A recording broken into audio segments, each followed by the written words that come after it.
Hey everyone, another update here with the single Powerwall system with the 4 kilowatt hour solar panel array, kind of like the smallest system you can get.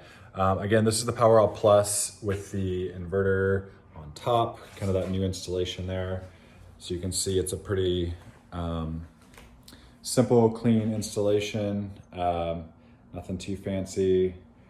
It's a whole house backup, although it is a little bit stressed at times, like with the air conditioner and such, which I kind of talked through on some of the other videos, looking into a soft start for that.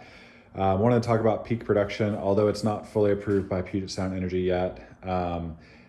We are doing some tests, and you can see right now the system's producing 2.4 kilowatts at solar, and so it's charging the Powerwall and powering the home, which is using 0.7 kilowatts, and that's with no AC. That's just with like lights, computers, basic systems. So overall, super happy with kind of our initial testing. And just to update you guys too, the part of the system that's giving the utility provider pause is the what Tesla calls the backup switch, or it's what you'd commonly refer to as the collar on the meter.